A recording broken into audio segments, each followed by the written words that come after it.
भक्त के लिए महाकाल ने भस्म कर दिया काल को।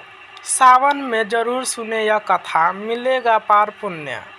महाकाल शिव की महिमा अपरंपार है। उन्हें प्रसन्न करने के लिए किसी खास प्रयास या पूजा पाठ की जरूरत नहीं होती, बल्कि सच्ची श्रद्धा और पूरे मन से किया गया प्रयास आपको भोलेनाथ की कृपा का पात्र बना सकता है।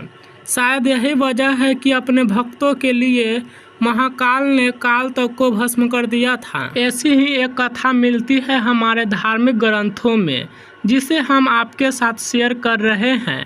मान्यता है कि भक्तों का चरित्र पढ़ने और सुनने से भोलेनाथ की असीम कृपा और पुण्य की प्राप्ति होती है।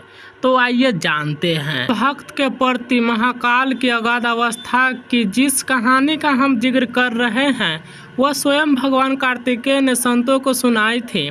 इसके अनुसार राजा श्वेतकेतु, जो कि भोलेनाथ के परम भक्त थे, उन्होंने काल को भी जीत लिया था। राजा श्वेतकेतु सदाचारी, सत्यवादी, धर्म के मार्ग पर चलने वाले शूरवीर और प्रजा पालक थे। वह अत्यंत ही निष्ठा और प्रेम भाव से प्रजा का पालन और अगाध आस्था और श्रद्धा भाव से शिव भक्ति करते थे। उनके इस भक्ति भाव से महाकाल अत्यंत प्रसन्न थे। उनकी कृपा से श्वेतकेतु के राज्य के लोग दुख, दरिद्रता, अकाल मृत्यु और महामारी से अछूते थे। एक दिन जब राजा श्वेतकेतु का जीवन काल समाप्त होने को था और वह भोलेनाथ की आराधना में लीन थे, तब चित्रगुप्त ने यमराज से कहा कि राजा श्वेतकेतु की आयु अब पूरी हो चुकी है, अब उनके प्राण हरने का समय है। तब यमराज ने दूतों को आज्ञा दी कि वे जाए और श्वेतकेतु के प्राण अपने हर लाए।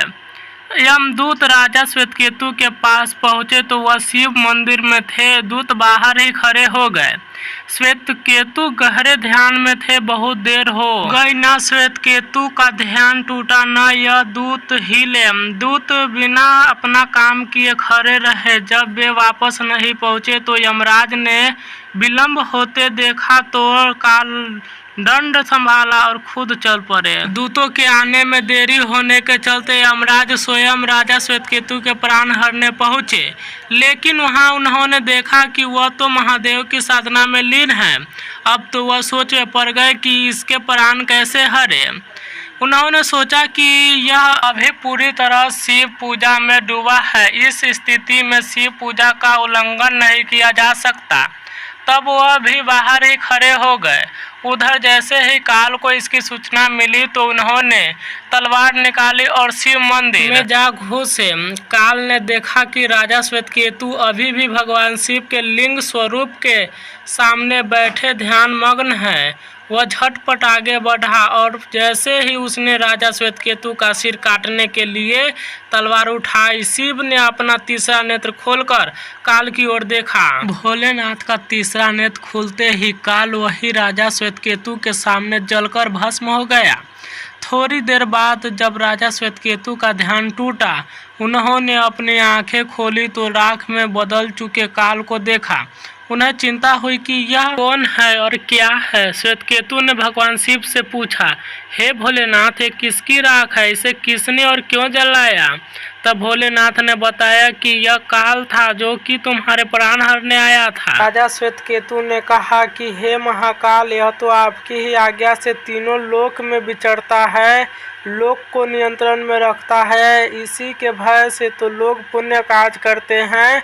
आप इन्हें अति शीघ्र जीवन दान दे दे। शिव की कृपा से काल जी उठा और उसने उठते ही श्वेतकेतु को अपने गले से लगाकर बोला, राजा, तुम जैसा तो तीनों लोकों में कोई नहीं है। तुमने तो अजय काल को भी जीत लिया।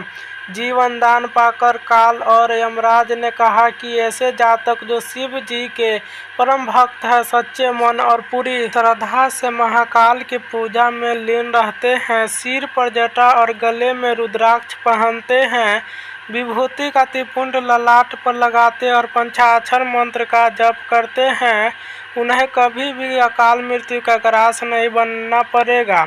कथा के अनुसार इस आशीर्वाद के बाद श्वेतकेतु ने लंबे समय तक राज्य किया और फिर महाकाल की कृपा पाकर उनमें ही विलीन हो गए।